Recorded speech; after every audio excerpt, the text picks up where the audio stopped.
I'm Jason, the CTO at SkyTruth, and I'm excited to show you how to view satellite imagery in SkyTruth Monitor for land cover and land use monitoring and other applications.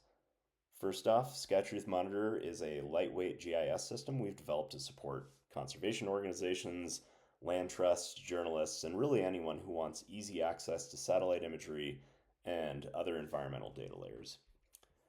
So when you first land on the monitor page, which you can see here, you'll see this login screen. To access satellite imagery and certain other features, you're going to need an account, which is really just an email address and a password. So let me log in with my test account.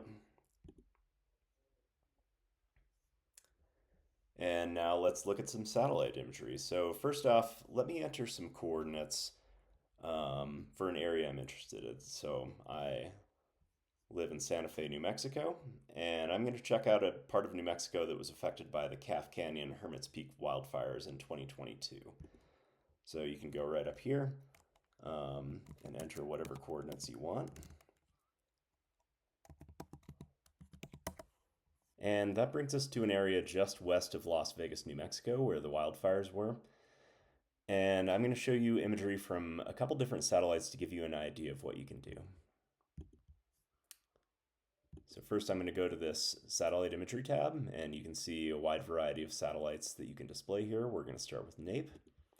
And NAPE is 60 centimeter resolution aerial imagery that's collected across the US every couple of years. And I want to compare pre-fire and post-fire imagery to see what kind of impact the fires had on the landscape. So to do that, I'm going to zoom in a little bit, and you can see these imagery dates here. So these represent the dates when the imagery was collected, and the red that you see on the screen is the footprint of each of these images. I'm just going to start with this top one here. And like I said, I want to do a comparison, so I'm going to hit the Compare tab here, and the current image I have displayed from 2022, I'm going to set as the right side of the map, and then I'm going to get some imagery from before the fire for the same region for the left side of the map.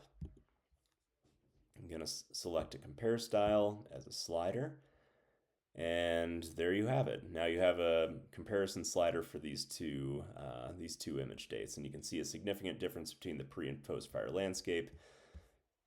You can zoom in to see more details, even down to the level of individual tree crowns, and you can zoom in on more developed sites to see if there was any damage there or if there's any new development. It looks like there has been. And you can also, if you like the map that you've created, you can also save this for yourself later or to share with someone else. And to do that, you just hit the Save Map button right here. And I'm just going to do Calf's Canyon Fire. I want it available to anyone with the URL because I want to be able to share that with others. I'm going to click Save.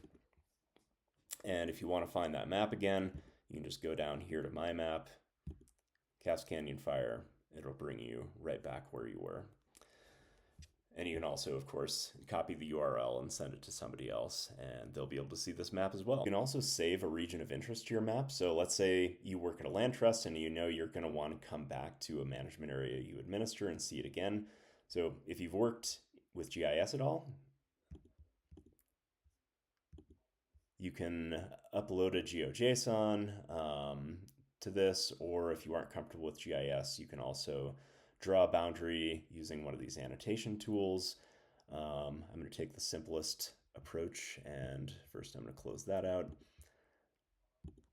and just take the current map extent. So this is a boundary over the view window that I just had, and I want to add that AOI to my list, so I'm just going to call it test AOI. It's stored in my account, so no matter where I am in the world, I can click on that and come right back to where I started. Before we go, I want to show you a few other satellite image sources. So let's close out this area of interest tab and pull up the satellite imagery tab again. So again, last time we looked at NAPE. NAPE is a great data set. It's super high resolution, goes back over 20 years, and it's free. But it's only available for the United States and it's only collected every couple of years. So if you want to see something that's happened over the past couple of months or at a specific point in time, you'll have to use different data. And for those situations, we also offer data like Sentinel-2 and Landsat, which are also free. They're coarser in resolution than NAPE, but they're collected roughly weekly everywhere in the world. So let me show you some imagery from Sentinel-2 from the European Space Agency. So Sentinel-2 is 10 meters in resolution. It's collected roughly every 5 days, so less spatial detail than NAPE, but there's a lot more data through time. So, for example, whereas with NAPE we were able to see the aftermath of the fires and compare that pre and post, with Sentinel-2 we can actually zoom to a specific date we care about. And for example, let's say we wanted to see the fires actually burning. So let's go back to May 2022, and I'm going to select this image here, and you can actually see smoke plumes from the fires burning throughout the Pecos. And you can do the same sorts of things as you could with NAPE. So for example, if you wanted to do a comparison, so let's set the right side of the map to what we just saw, and let's set the left side to something a few weeks earlier. Again, do that slider. And you can see the spread of the fires, where they started, where they ended up going. And you could do this for anything from, for Sentinel-2 at least, anything from 2017 to present, really anywhere in the world. And that's what I wanted to show you today. There's some more advanced functionality that you can access, so you can upload your own imagery. If you happen to have some imagery of your own, you can calculate various spectral indices, you can view other satellite data sets that we didn't get to, but hopefully this video gets you started. And if you're interested in some more advanced capabilities of SkyTruth Monitor, please get in touch with us at support@skytruth.org, and thank you very much.